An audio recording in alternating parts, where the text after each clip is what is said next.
Sahabat beriman, Dr. Insinyur Haji Soekarno wafat pada 21 Juni 1970. Berkat jasa-jasanya, beliau dikenang hingga saat ini. Pemilik nama asli Kwesno Sosrodihardjo ini memegang peranan penting dalam memerdekakan bangsa Indonesia dari penjajahan Belanda. Namun siapa sangka di balik kehebatan Soekarno, ia menyimpan benda-benda pusaka yang memiliki kesaktian. Benda-benda apa sajakah itu? Simak ulasannya hanya di peci hitam.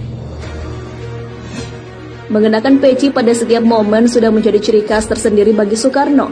Peci yang selalu dikenakannya merupakan benda sakral yang membawa kebaikan. Alkisah ketika Bung Karno melakukan perjalanan dinas ke Mesir, ia disambut dengan sorakan Ahmad Soekarno. Beliau heran dengan tambahan Ahmad di depan namanya. Lalu seorang tokoh NU, Kiai Wahab, berkomentar bahwa peci Bung Karno telah mendapat berkah yang melimpah sehingga ia mendapat nama Ahmad. Wesi kuning. Benda sakti milik Bapak Proklamator ini mirip seperti lidi. Benda ini dinamai wesi kuning. Kemanapun ia pergi selalu membawa benda kecil ini yang disembunyikan di balik bajunya. Bukan sekedar benda biasa, kesaktian wesi kuning dapat disamakan dengan aji lembu sekilan yang dimiliki Adipati Menak Jinggo ketika melawan pasukan Majapahit untuk mengawini Ratu Majapahit Dewi Suhito. Benda tersebut dapat melindungi Bung Karno dari mara bahaya. Sebagai bukti kesaktian dari wesi kuning ialah lolosnya berbagai aksi percobaan pembunuhan dari serangan bom, pelemparan granat di Cikini dan Ciamis, sekelompok anggota D1 atau T2 di Jembatan Raja Mandala, penembakan mortir Kahar Muzakkar. Ini membuktikan kesaktian wesi kuning milik Bung Karno. Komando. Tongkat berukuran kurang lebih 30-40 cm ini memiliki kekuatan magis. Soekarno ternyata selalu membawa tongkat komando dalam setiap kesempatan. Tongkat tersebut selalu dipegang Bung Karno ketika kunjungan ke berbagai negara. Beliau juga membawa tongkat itu ketika berhadapan dengan pemimpin atau jenderalnya saat berpidato.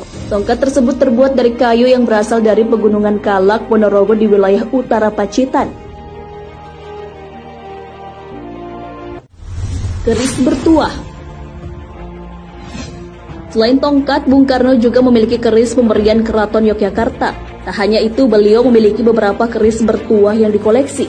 Keris bertuah miliknya memiliki filosofi sebagai simbol pengendalian diri, harapan, keyakinan, dan kesederhanaan. Keris peninggalan perang Puputan.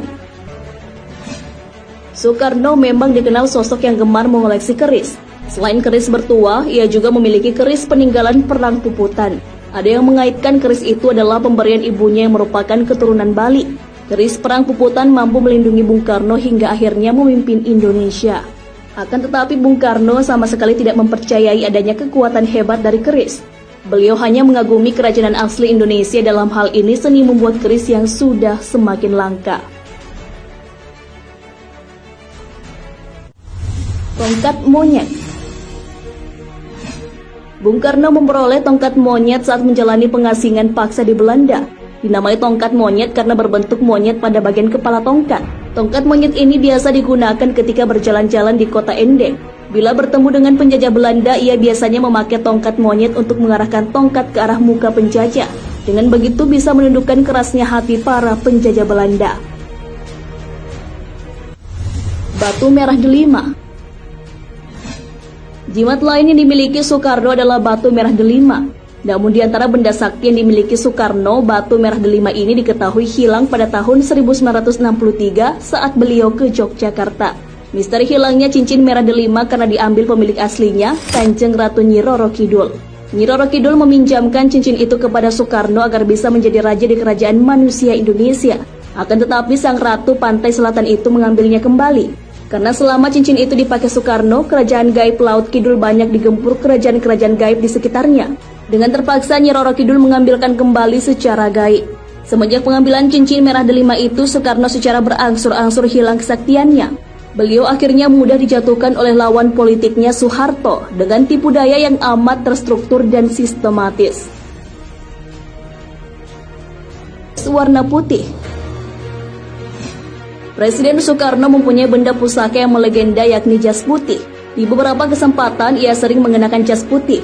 Jas putih yang dikenakan Bung Karno merupakan cimat yang bisa membuatnya berwibawa. Pada beberapa momen, Bung Karno yang mengenakan jas putih bisa membuatnya terlihat elegan dan berkarisma. Lembu Sakilan. Presiden pertama Republik Indonesia ini memiliki ajian bernama Lembu Sakilan.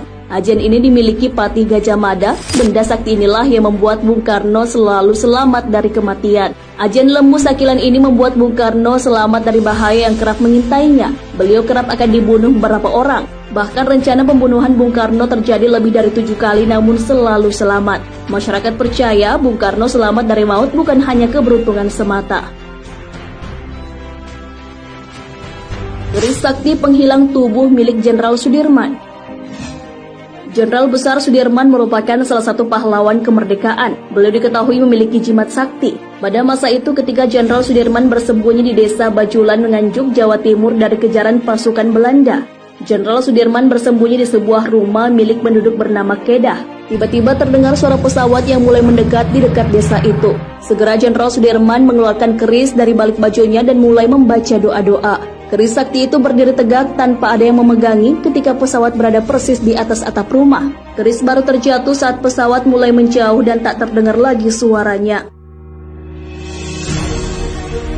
Sahabat beriman, itulah benda-benda pusaka sakti yang dimiliki Bapak Proklamator Indonesia.